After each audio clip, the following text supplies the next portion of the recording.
Yo, what's up? We are back in Overreacts and this time, meron tayong mga dayo.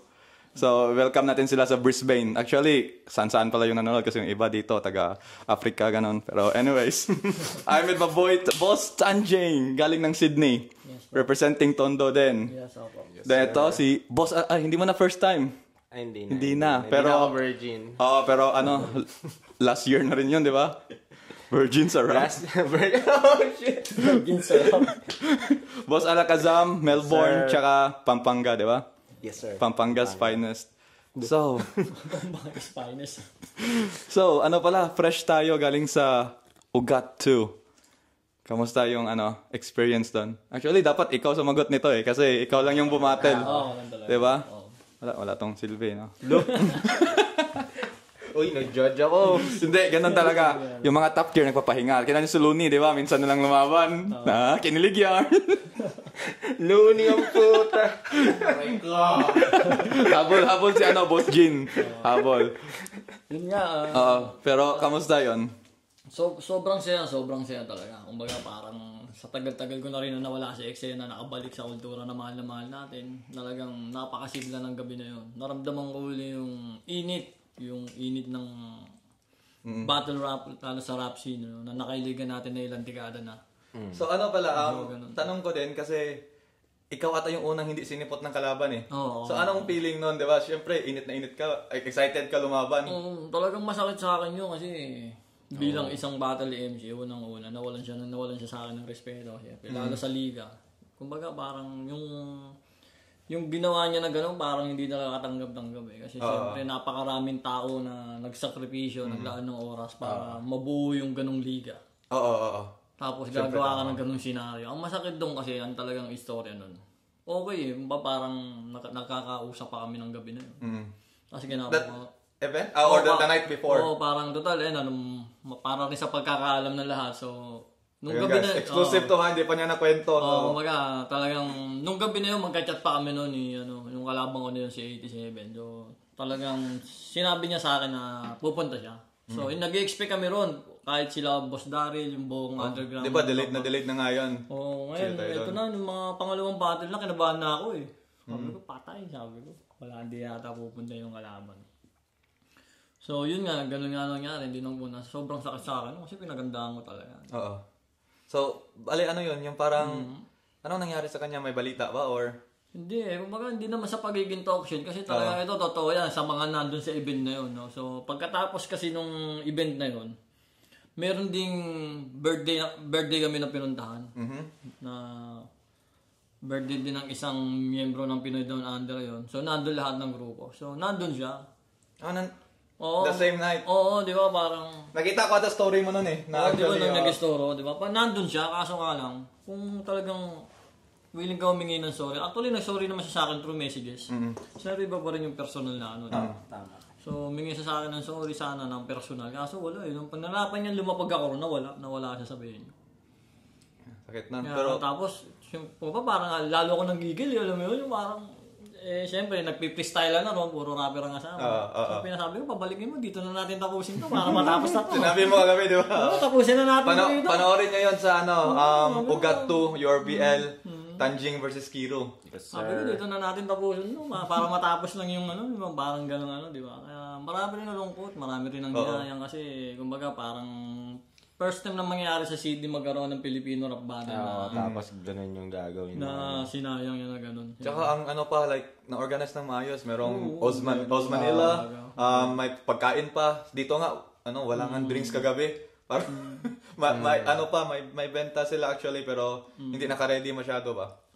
No talk shit, pero yun ang nangyari Tsaka isipin mo yung mga mismong organizer nang galing pa sa Brisbane. Galing sa Brisbane, kaya di ba? Yung parang kailangan connect lang through messages, hindi nila nami-meet in person. Imagine mo yung stress ng, alam mo yun, biglang hindi sisipot yung isang tao. Tapos siyempre si Tanjing, nag-effort siya, nagsulat siya ng ilang weeks, di ba? Sobrang disrespect nun. Yung sa mga tao na nagpunta ron na bumili ng ticket, na yung iba dyan parang mga nag-live ba yata kasi first time makakakita ng ganung event, di ba? Parang di ba? Tsaka actually, napansin ko din, meron talagang napansin ko lang sa ewan ko kung ako lang ba yung parang iniisip ko lang to, pero tingin ko may mga rap battle fans talaga doon na rap battle lang din yung gusto kasi nakasuot sila ng real jokes, nakasuot ng, alam mo yung mga Filipino rap battle clothing line. Diba? Oo, yun nga. Filipino Suot nila doon, tapos hindi ko sila napapansin kasi, di ba sabi mo parang konektado, madaming konektado doon. Pero merong ibang nandun na hindi sila nag-uusap sa ibang tao. Feel ko strangers din sila, pero suot nila yung rap battle clothing line. So feel ko pumunta nga sila dahil lang sa event na yon. Tapos yun pa, Kasi din ang nangyari na yun, talaga nung pagbaba ko ng stage, marami talaga mga kababayan natin doon na kumamay sa atin, na naka-appreciate to. So, kumbaga, parang galing na itoy nyo kahit papaano, kahit na nag-freestyle lang kayo. Yeah. Shoutouts din kay 22. 22 nga pala. Talagang yan kay galing ng bars out of this world. Shoutout sa'yo kapatid. Yung bars out of this world. I don't know if anyone else can do that, man. Like, step up on the day. Solid yung mga yan. Mga sila. Na-hype niya pa yung crowd nun. Diba? Nabuhat yung crowd. Bilib ako sa bata na yun. Talagang buong loob talaga. Talagang isa sa mga respetado natin yun ng mga nag-aangat ng kultura sa Australia. Kaya shoutout sa'yo kapatid. Gumagawa siya ng music, di ba? Oo, siya yung bata. Ikaw, gumagawa ka rin ng music? Gumagawa rin kami music. Hanggang ngayon? Like, still active? Actually, sana may gagawin nga rin kami music video. Okay. Kaso, hindi ko pa yata nakwento na pagkwentuhan na namin ito kagabi. So, kaso nga lang, nakakalungkod. Isa sa mga kababayan natin, yung pera ng producer namin na ginagawa na namin actually. Pinost ko na sa Ebigo yun. So, gumagawa na kami ng music video, nakailang shoot na kami. Pero this is like a month ago or more. Okay. So, nagbayad na yung producer, sa may videographer. Ba't naman hindi na nagpakita yung videographer na nakakalungkot? So, sana wag naman gano'n. So, parang natiway lang gano'n? Oo. Di ba nakapag-shoot na kami ng ilang tapos nang tinatawagan na namin. Nabayaran na raw pala. Binayaran mo kagad. Sabi ko sa producer, sana kumonsulta ka muna. Di ba? Pinoy yan? Pinoy din. God damn. Yung pang kada music video namin, picture tayo, picture. Diba? Parang pang my day lang. Hindi sila sumasama. Tsaka yung kasama niya. Hindi kami na naman pipicture para siguro walang pagkakala. Magaling din, no? Angas Pero hindi nyo kilala yun? Hindi, kasi sabit ka nung tinanong namin nagkaroong senaryo. Boss, hindi ba yun? Paano ba na? In-endorse lang kasi sa akin ng kakilala. Okay. Sakit. Kaya saya kung baga excited pa din naman ako kasi unang project ko sa Sydney yun na magkaroon ng music video. Yun nga, nakita ko nga. Sabi ko, ano ba naman yan? Hindi na ako sinipot. Pati mo naman, no? Ang sakit din kasi kapwa Pinoy pa natin yung mga ganun masakit, di ba? Nakakalungkot lang talaga. Pero, speaking of kapwa Pinoy, shoutouts Chico Malo. Up and Rising clothing brand yan dito sa Brisbane. Pero, Pinoy din. Yung ano mo. Shoutouts, di mo na siya mababash sa comments kasi kukuha ko na mamaya, di ba? Handa na yung wallet. Lilink up tayo kay Boss Kiro mamaya. Yun yung kalaban niya kagabi. So, ulit. Congrats sa'yo kapatid. So, panoorin niyo yung battle namin ni Utol Kiro. Ang bangis nun. Matutuwa kayo. Totoo lang, si Tanjing talaga dapat panalo. Porket kasama, no? Bias. Mamaya, nandun si Kiro na panalo. Hindi, pero so far then, back to last night's event. Ang angas, like, lahat talaga. Yeah, I think. Ano ba masasabi mo sa akin sa performance ko ba? Syempre, unang kita ko kasi puro ka freestyle. I mean, ayun, parang nag-spit ka pa din nung sa Sydney. Sa Sydney. Pero ito, sunod-sunod na. Ito honest lang. Honest lang ako, sige, okay lang. Makeup, mainit pa naman itong kape. Mainit pa to. Hindi, Hindi, mainit pa ka. Ayusin ko muna yung words ko, Hindi, hindi siya hindi siya, yung words na ginagamit mo, hindi siya parang unpredictable. Like, parang mapapansin ko na coming. Pero, ang pros naman doon, ang dami mong nagagamit. Like, ang daming rhyme. Like, basta, like, di ko na kasi malalan, daming nangyari. Ito pero, Ito judges, nagano pa. Oo, yun nga. Tanjing, ayan. Ito yung mga nasulat ko na tumatak. Hindi ko nasulat lahat, siyempre. Nahuhuli ako minsan. Pero naalala ko, sa'yo yung di ba, meron ka rhyme scheme doon na yung generational something na ganon. Pinamumuna kami generation. Yung ganon. Basta, sila yung nakapon DiCaprio. madami yun Tapos yun nga, sabi ko, hindi siya masyadong, alam mo yung, hindi mo in-expect na word. Pero ang dami mong nagagamit na ganon na rhyme. Like, parang multis din, kaya ganon din. Like, hindi naman tayo perfect lahat, di ba? Si Allen nga, natalo. Ay, ikaw ba panalo? Panalo ka ba? Kay Ten, panalo pala kay Ten. Si Ten pala dapat yung kukupalin ko. Bawi ako kagabi na. Sobrang saya talaga kagabi. Sobrang solid yung event na yun. Talagang Oo. sobra. Grabe. Parang kita mo rin na ang daming MC na sobrang nag-improve. Lalong-lalo na si Brock. Shoutout kay Brox, man. Brox talaga. Yun yung sasabihin ko. See you, dog. Kung improvement si Brox kagabi yung Yes, sir. taas ng leap niya. Kumbaga sa NBA, yung awards niya for that night is most improved. Grabe yung dalawa na yung kagabi, mga kababayan. Kaya panoorin niyo, bangan niyo laban init, yung Damu, ang init. tsaka si Brox. Grabe. Akala mo magsusutukan pero after ng battle magkikiss lang pala. Deserves a fucking Oscar, bro. Di ba? Nagsimula sa panis, natapos sa pakis. Paid actors. Hindi, pero angas nila doon. Then, wala pa si Boss Jin, pero main event was doing main event things. Yes, Ang sir. ina. Grabe, Oh my God. sobrang init talaga nung gabi na nung main event na. Narinig ko yung sarili. Ayun. Labas agad yung bida. Saka, bro. Sali ako dyan. Ano ba yan? Wala, daldalan lang. Pero ayun, nandito na si Boss Jin. Main event. Yes, sir. Yun pala yun. Main event was doing main event things, sabi ko nga. So, anong feeling doon? Siyempre, buong crowd, man. Hype na hype. Buhay na buhay nung main event. Kasi pinanindigan nyo yung pagiging main event. Yan. Hindi, Diba? kasi ano yun eh. Una pa lang, nakikita na namin yung kila Brox eh. Yan ang pag-usapan nga, di ba? Na sobrang init ng laban nila.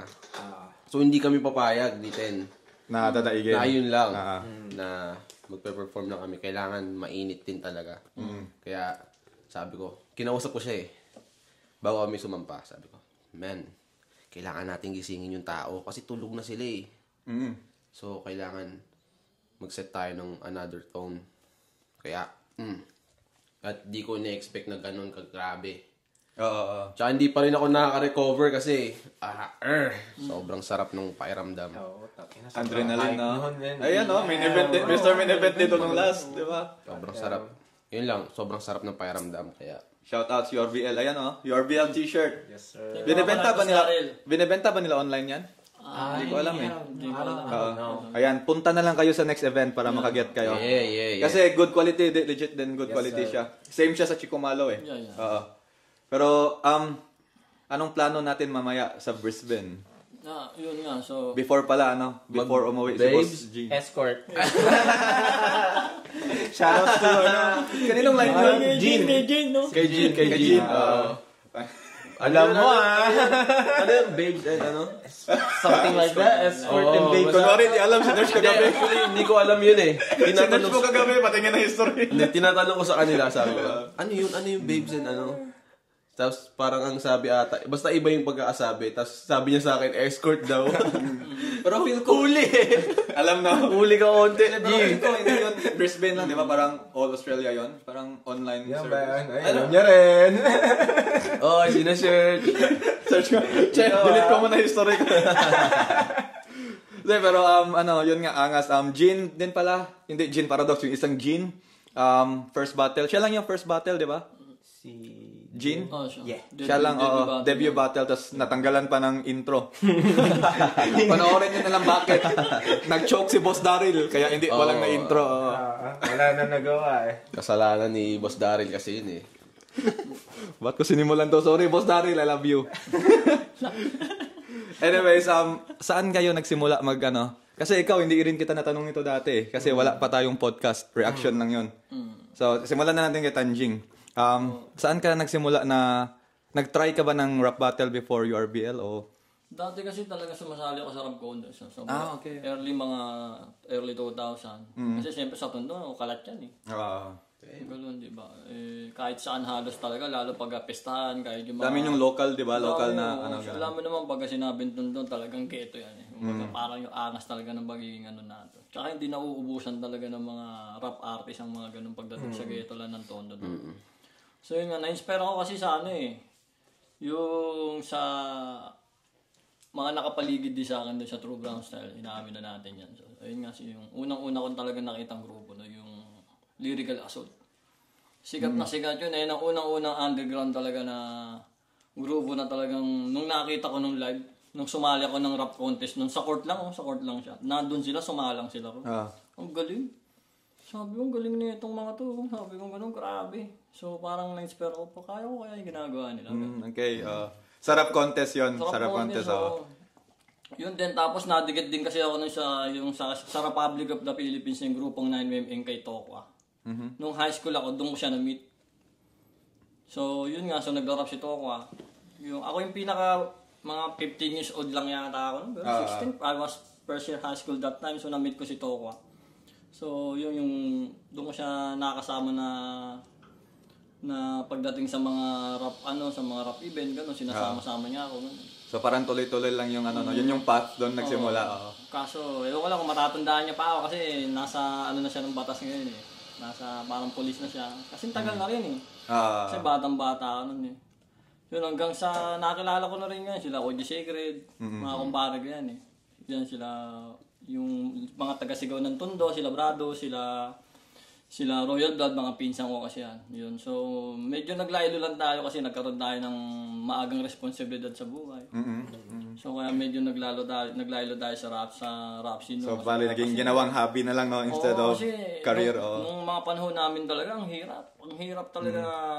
Wala pang YouTube nung araw eh. Yun din. Talagang kahit may talent ka lang, talent mo lang. Bali yun yung panahon na di ba? Nag-aaway yung metal siya. Oo, yun talaga. Talagang, hindi yung pag nung araw talaga, pag nag-beat kayo ng pares kayo hip-hop, talagang personalan na kagad yun. Totoo yun. Oo, yun nga. Personalan talagang pag nakita sa iba nyo, salpukan na kagad talaga. Gawin kaya natin yun. Ganun talaga, hindi pwede yung ganun na sinasabi nyo na dati. Ganun talaga katindi ang hip-hop dati talaga. Parang sinasabuhay, no? Talagang personal. Pero ngayon talagang nakakatuwa kasi bilang isa sa nagmamahal na kultura na tulad natin, talaga ang lakas ng hip-hop ngayon kahit saan mang panig ng mundo. Tsaka yung beef ngayon, madalas ginagawa nilang pagalingan na. Pagalingan na talaga. Ganyan ka, sige, sulat din ako ng mas maganda dyan. Bilang sa mga nagmamahal nga sa kultura, so salamat at pinakikinabangan na natin yung mga pinunla ng mga nauna sa atin. Yes, sir. Ayun. Kumbaga, Jump tayo sa next. salamat sa mga nauna, so tuloy-tuloy lang para sa pagmamahal. Respect sa mga OG, kumaga. So, Boss Allen, saan naman nagsimula sa'yo? Yun yung path niya, papunta sa ano? Actually, hindi ako nagsimulang hip-hop eh. Ako dati, mahilig ako sa rock, punk rock. Okay. Sinong example band? Green Day, Simple Plan. Siyempre. You know. And then, pero ang naging siguro pinakatuloy ko sa hip-hop is siguro Linkin Park. Okay. Kasi, alam mo yun, parang multi-genre sila. They could do both. Sila din ata yung unang nagpa-mainstream nung hip-hop at rap pinagsabay. Yung kay Jay-Z. Encore ata yun. And then, one time, this was like back in siguro mga 2011, 2012. Kailan ba nag-start ang flip-top? 10. Yeah. So, ang isa kong kaibigan, pinakita niya sa akin yung battle ni Batas tsaka si Fuego. Doon lang ako nakarinig ng alam mo yung minumura yung nanay. Tawa ako ng tawa. Noon sabi ko, kasi hindi ako sanay sa mga ganun na setting eh. Na nagmumurahan ng nanay. Tawa ako ng tawa. Sabi ko, brutal na ito. Tapos, like from then on, parang medyo na-hook ako na, oh shit, I gotta watch the other battles. Tapos nung pinanood ko na sila, parang, oh shit, this is actually good, man. And then, ayun, naging parang avid fan ako na to the point na parang, wait a sec, I could do this too. So, I started writing my own shit. Tapos, bumabattle ako sa school nun, English battles. And then, mga siguro, ang tagal ko naghintay magkaroon ng platform na, parang, minsan iniisip ko, shit, sana meron din dito sa Australia ganito na rap battle. Preferably Tagalog, kaso wala eh. And then, one time, may nagtag sa akin sa isang post na nagkakaroon daw ng tawag dito. Ano ba tawag doon? Nagkakaroon ng event ng rap, gano'n. Event ng rap na pwede kang sumali. Tapos, Kasi alam nung mga kakilala ko na nagtag sa akin na mahilig ako sa mga ganyan. So, tinag nila ako. Tapos, nung nakita ko, uy, may tryouts. So, English battle siya. So, sabi ko, whatever, man. Like, at least, meron platform. So, ayun, nag-sign up ako. Tapos, ayun, sumali ako. And then, fortunately, nung event na yun, parang ako yung naging standout. So, actually, from that event, 3 lang ata kami napasok sa liga eh. Okay. Ay, So, 4 tryouts lang talaga yon, hindi pa siya parang tryouts pa lang sa ano lang yon, sa park lang yon. Oo. kasama mo yung nagano yon, yung alam mo yung na viral na 2 OC, yung cringy masyado. No. Yung isa, nakita niyo yun. Pero yung hindi nagra-rhyme yung kalaban, tapos yung isa naman di maintindihan. I'm from Brooklyn, that's alright. Nakita ko lang yung kagabi. Nagka-smile ba siya? I'm from Brooklyn, that's alright. Tapos walang rhyme. Stab you with a blunt object and cause internal bleeding. No rhymes, like 0 rhymes. Pero maangas doon. Naitawid. Tapos yung kalaban niya, di din maintindihan. Sobrang deep Aussie accent. Yeah. Anyways, continue natin. Ayun, sa park. so doon ako nag-start sa park. And then, dahil, yun nga, fortunately, naging standout ako doon. Ang daming in-offer sa akin na battles after. Actually, 1 battle pa lang no, nung in-offer sa akin. Yun yung first ko na Tagalog battle. Kasi ano siya, parang birthday event siya. But Tagalog battle. Oo, napakiusapan ko siya kasi aware yung Aussie rap battle scene na Flip Top ang most viewed battle league in the world, right? And then inano kami na siyempre ewan ko lang, siguro gusto nila mag-capitalize doon na shit, nakahanap kami ng 2 Pilipino na gusto nila mag-battle kami in Tagalog. Tapos sabi ko, but like how are people gonna understand? Because like most of the people that are watching are not Philos. And then, ayun, sinabi niya na, I think they'll just appreciate it for what it is. Tapos sabi ko, okay, yeah, that makes sense. And then, later on, naisip ko na, bakit di na lang gawin na 2 rounds Tagalog, 1 round English. Kasi parang, ayun nga, yung nag-stand out ako dun sa first battle ko. Parang naisip ko na, shit. Sayang kung hindi ko magamit yung English. Hindi, kasi parang naramdaman ko na English yung forte ko. Parang I just find it easier to rhyme in English. Tapos, ayun, sa event na yon may second battle pa ako. That same event. Same event. Oo. Ano siya, actually, lang, promo lang din siya. Yung buong event na yon puro promo lang sila. Maraming mga concept battles din na may battle na nagluluto sila habang nagra-rap. Tapos yung isa, parang yung theme niya is, carnivore siya. Kasi yung isa, vegan. So nagluluto talaga? Like making something or just rapping? They're rapping while cooking. Okay. Yeah. And then they were doing word plays like, let us begin. Double meaning. Ayun, party ako nung na to So, yung makakalaban nito, maganda na kayo. Sino man, And, yung sa pangalawang battle ko naman that night, 10 versus 1, kabilang ako dun sa 10. Anong nangyari doon? 10 Parang 10 versus versus 1. 10 versus 1. Parang lang siya, luck trip na battle lang na kami 10 pagtutulungan namin itong mag-isa na to. So, sino yung mag-isa? The other guy was, siguro, he's pretty much freestyling, pero at the same time, may mga sulat siya. So, ano siya? Like, pro na siya? Like, he's been in the game? Sturdy. Okay. Ano siya. Marami na rin siyang battle sa YouTube. Sturdy. Sturdy ng Davao. Hindi, siya, puti. Kala ko si 30. Ito, 30 na. Davao. Hindi, may 30 din dating kakampi ni Kaso bad trip ako sa battle na yun eh. Bakit? Sa buong 10 na nag-rap, ako may pinakamahabang overtime ako. Tapos inispit niya sa akin 2 linya lang. Tapos panis. What the fuck, man? Sayang yung pagsulat mo. Tapos 2 lines lang binigay. Pero ang nakalabang ko talaga that day is si Lorenzo. Yun yung nakasuit kayo? Nakasuit siya? Nakasuit siya. Blazer, I mean, yeah. Tapos okay naman. siyempre nag-enjoy ako. First Tagalog battle ko yun eh. Tapos, tinanong niya si Lorenzo, ako ba yung first mo? Hindi, si Brooks. Si Brooks. Hindi, actually, mas nauna sa akin si Lorenzo. Battle na siya nung, before pa ako bumattle. And then yun, nung event na yun, may dalawa na rin ako nakalinyang battles na,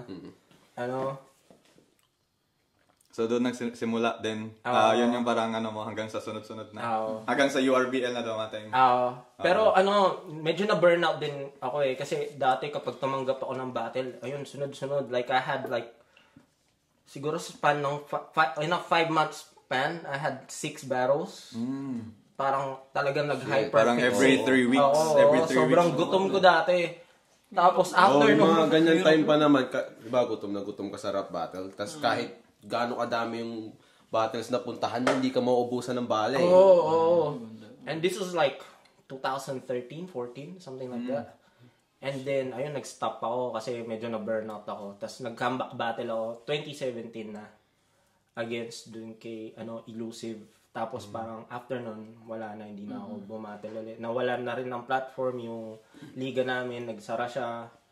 Tapos, ayun, okay lang naman sa akin at that time kasi parang feel ko rin naman na I'm done, man.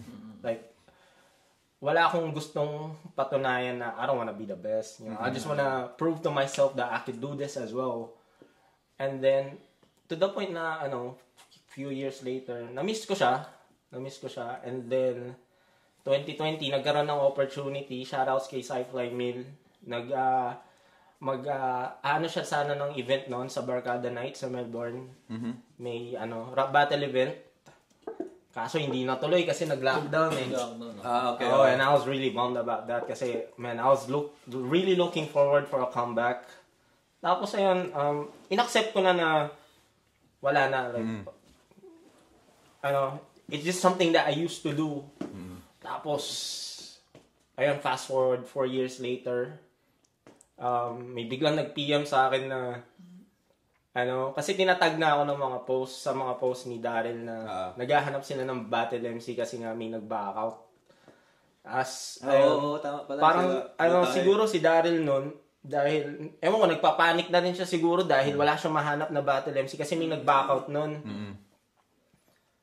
Parang, siguro, naghanap na siya sa ibang state.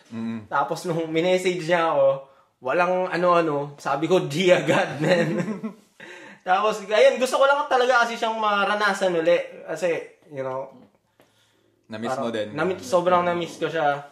And then, ayun, parang initially, yung battle ko kay Brooks, last ko na yun eh. Gusto ko lang siya ma-experience ulit. Pero dahil,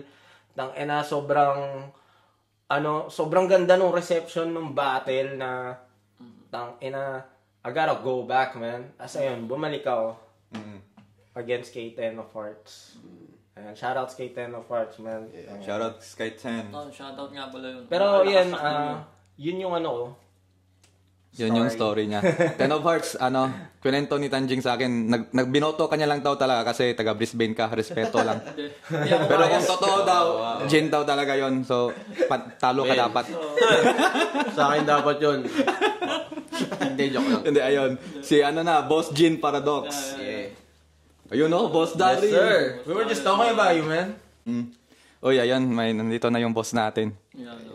Fred Lively, guys. Popay mo na kaya? Upo na kayo rito, boss. Di pa nakaka-guess dito si Daryl, man. Hindi, meron na yung... Ay, meron na ba? Hindi ka kasi nanonood. Sorry. Hindi ka kasi nanonood. Nahuli ka tuloy. Nahuli, no? Ayun. Too busy playing games, man. Boss Jin. Boss Daryl din nandyan. Yeah. So, ayan yung guys, pasimuno ng lahat ng ng kaguluhan Kung may kagagawa kung bakit magulo po ngayon ng hip-hop sa Australia. Shoutouts, Boss Daryl. Siya po mo kasi. Nag-away tuloy kagabi. Ako may kasalanan lahat. Nag-away tuloy kagabi. Panoorin niyo yung video, guys, may nag-away doon. Oo. Hindi, pero dapat no? Hindi, pero shoutouts kay Boss Daryl talaga kasi biruin mo, Sydney, Melbourne. Hindi natin makilala yan kung hindi dahil sa URBL. Ang bakit na magkasabi ko? Hindi ko makasalubong yung mga yan kung hindi dahil sa URBL. Ayun, nabawi. Pero parang kagabi, pinaka-nasaktan yata, ginawang pulutan si Boss Drex no? Parang lahat ng battle kasama. Sa kanya lahat, kada tutungtong na MC taga Brisbane, sinasasawan siya ng bars. Di ka rito, Joseph. Ang bukod tangin, Joseph. Oy, Joseph. Balik ka dito. Sa pool eh. Tama. Visit na ako sa'yo, Joseph. Ang bukod tangin, hindi battle rapper na nakukuha. Hindi ka battle MC ko, binabattle. Oo, kita naman yung overreacts, kaya, Ganon kasikat ang overreacts, di ba? Yeah. Isipin mo yung mga ganun. Ganun kasikat yung mga kasama ko sa video, yung bashers ko din. Ayun, so... Same circle. Oo. Boss Daryl, Boss Jean Paradox. So, Boss Jean, saan ka nagsimula nun? Sa rap. Saan mo nahanap yon yung pathway, kumbaga? Nung baby ako. Yeah. Baby yan, tagal yun. Ilagay yung headphones. Matagal yun. Baby pa ako. Tulog ako. Tagal pa yun, tol. Yeah. Nagising ako. Umpisa yun Ang tagal pa yun. Naalala mo ba yun? Isang oras Hindi, yung podcast. Wala, lang ako. Actually, isang simpleng tao lang ako. Lahat naman Wala siyang apelido. Galing ako sa sayaw. Yeah. Talaga ako. Nagko-compete kami sa mga dance competition dati. Shoutout sa Streetbox, sa grupo din sa Philippines, no. Then naging din ako, battler ng sayaw, freestyle. Okay. Kaya alam ko na rin kung paano kumonek sa tao kapag nagpe-perform. So nag-start naman ako sa yun nga, basically nasa hip hop din ako. Since nag-start ako magsayaw. Then yung rap naisip ko na lang siya bigla Kasi may goal ako na gusto kong buuin yung 4 elements of hip-hop. Okay. Yeah. Nice. So, yun yung... So, sa mga walang alam tulad ko, ano yung 4 elements of hip-hop? Bilangin mo. Ano yun? So, pag-MC, DJ, graffiti, tsaka breaking. Okay. Breakdance. Yes. Pero hindi ako breakdancer, no? Nasa nasa hip-hop pa din yung style na gamit ko sa sayaw, which is popping. Sub-genre siya ng So, ayun. Tapos ito, nasa rap naman ako ngayon.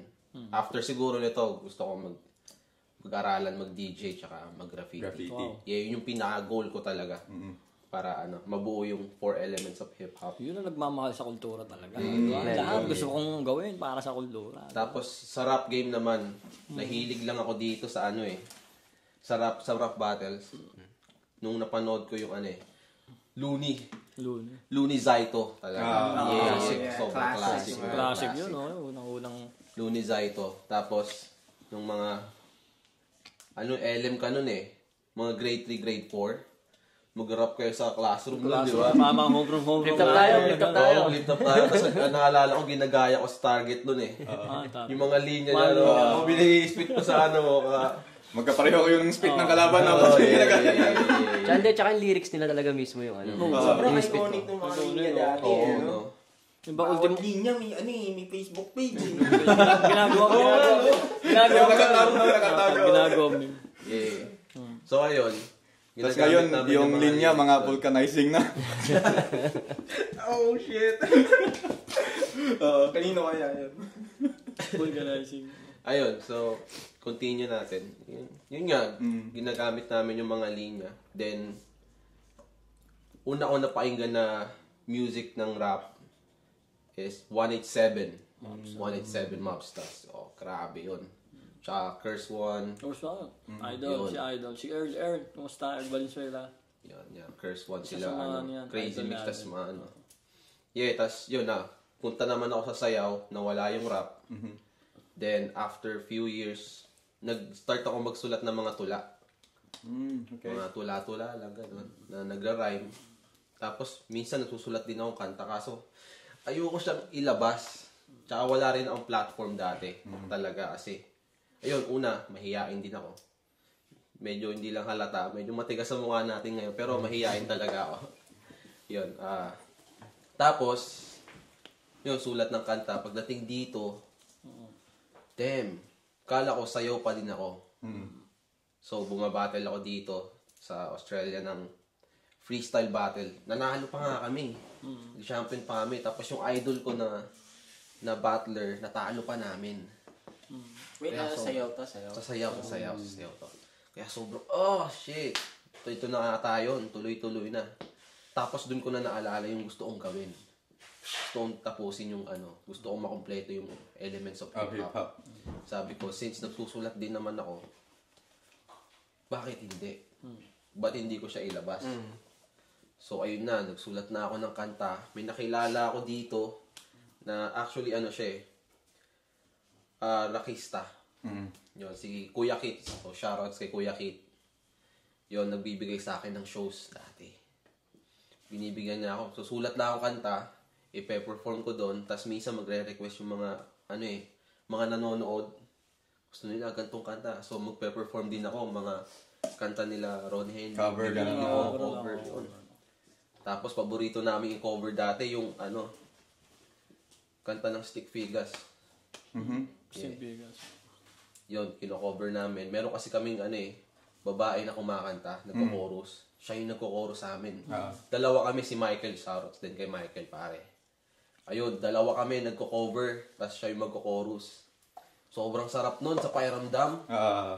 Kakanta ka, kahit hindi masyadong madaming tao. Gusto mo lang gawin yung gusto mo. Pina-perform ko lang siya, tapos nagsusulat ako ng kanta. Unang kanta ko na nasulat, Lil Mama Lil Mama. Yun, dinedicate ko yun sa jowa ko sa Pilipinas. Okay. Kay May, since day one. So, ayun nga, na-perform ko yun, mga sulat, tapos another sulat ulit. Hindi ako nakontento pagtapos kong magsulat ng isang kanta, i-perform yun, gusto ko pa ulit. Sulat ulit akong kanta. Tapos ngayon, ang bala ko, magre-release ng album. Yun na. Kasi hindi naman album. Hindi ko pa alam kung paano ko siya pagdidikit-dikitin Pero siguro mixtape muna or Pero bala ko sana album, isang bagsak, unang release. Album agad. Tas ayun, dumating na to. Rap battle. Actually, nag-message na to si Sister Daryl sa akin mga months before. Hindi kasi ako mahilig ng messenger Hindi ako mahilig mag-open sa social media masyado. Mag-open lang ako ng FB ko, manonood lang ako ng mga reels, mga katarantaduhan yan. Mga memes yan. Mga racist Gawain ni Boss Allen. Racist joke. Hindi kami racist pero yung nasa algorithm Hindi counted yung racism, basta towards Bisaya. Nakakatawa lang siya. Ayun guys, we have to cut this short. Sorry. But kasi, we are on our time limits kasi wala tayo sa home court nila. Nasa tayo ibang teritoryo tayo. Pero anyways, thank you sa mga nanood. Thank you sa mga dayo natin. Boss Tanjing. Nasa description naman yung link ng mga profile nila. Boss Jean, Boss Alakazam. Galak muna tayo ng Brisbane. Let's go.